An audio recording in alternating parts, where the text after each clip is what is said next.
Everybody, Patrick Keller here, and I am delivering a monthly real estate update. I do this every single month with my sphere. The people that I have their contact information or have helped in the past, and now I'm bringing this to social media because I think more people need to hear this message, and more people want timely real estate facts that are localized to where they live and not just national statistics. So I'm excited to bring this to you. These are not short videos.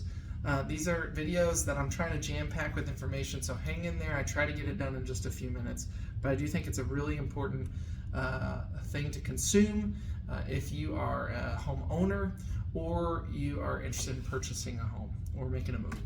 So what the heck is going on in the real estate market? Tons of news out there. The real estate market is shifting. The real estate market is collapsing. We've hit a bubble, all of the things. I want to be real with you on all of that and answer your questions. The first thing I want to be straight about is that housing affordability has decreased. Homes are not as affordable as they once were.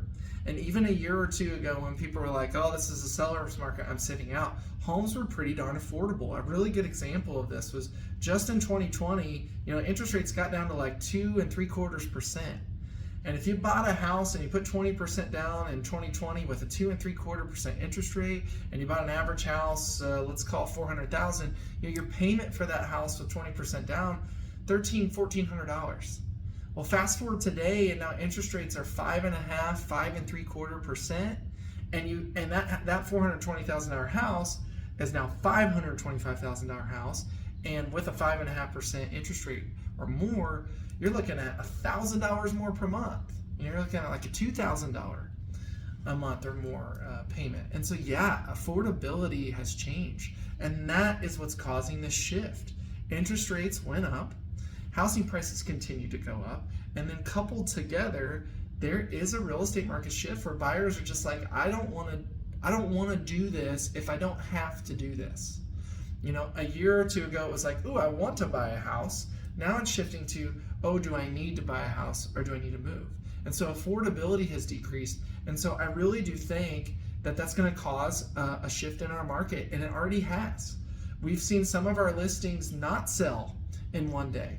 And sellers, this is what I know about you right now, is that if you're on the market and you've been on the market for one day, it feels like a week to you.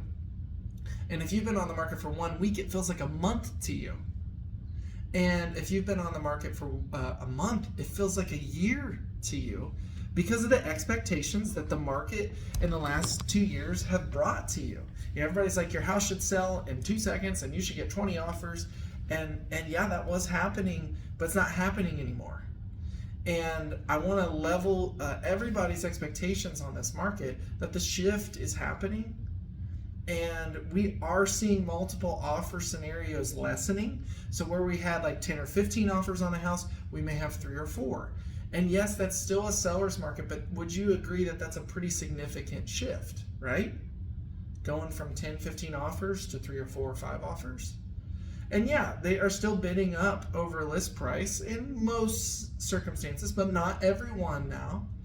So yeah, that's a seller's market, but the shift is happening, and we need to acknowledge that as agents. And I want to be real with you on that. Another thing that's really, really interesting, and I really want to drive home to you, is that there's tons of conspiracies out there about the real estate market crashing and collapsing. And you guys have to do your own research on why today is different than the 2008 market crash. And I'll sum it up for you really quick. In 2005 and 2006 and 2007, all you needed was a business card, or all you needed was a cat to get a loan. All right, now that's kind of dramatic, but it's almost true. I mean, there were people that had no verified income getting loans. There were people with no credit getting mortgage loans. Okay? And houses prices were increasing in that time. They didn't have to put any money down, and they had no equity in their properties when they bought. Fast forward to today, guys, that's a much different story. Okay? 50% of America at the start of 2022 had at least 50% equity in their house. I'm going to repeat that. 50% of our country at the start of this year had at least 50% equity in their home. What does that mean? A real estate market shift like this is not going to experience a wave of foreclosures because people have power in their homes. They have equity, they have cash, they have hard cash and equity sitting in their homes that if they have to access it, or if they fall upon hard times, they can get it, and they don't have to foreclose on their homes. Or even if they fall 6, 8, 9 months behind on their house payments, they can sell without foreclosing. Okay, so there's not going to be, I don't see this rash of foreclosures hitting our market in this market collapse. Also, a decrease in sale activity doesn't mean a decrease in sale prices. And yes, this market is bringing us a decrease in sale activity because of reluctance and because of affordability, but it does not necessarily mean that there will be a decrease in prices. If you look back in history, every time there was a recession, real estate prices stayed level or they appreciated, except for one time, and that was in 2008. And oh, by the way, that recession was caused by real estate, predatory lending and terrible lending. Mortgages that were backed by bogus banks and bogus policies and procedures. Okay, that's why the real estate market, that's why that recession happened, was because of the real estate market. We're going to likely enter a recession. You've heard about that. And in all of history, except for one time, real estate values stayed the same or rose in a recession and appreciated like they would. So what I'm telling you is this is going to be a normal market, is what I feel. It's going to get back to a more balanced market, which is exciting for everyone. So here's my prediction, if I can give you one.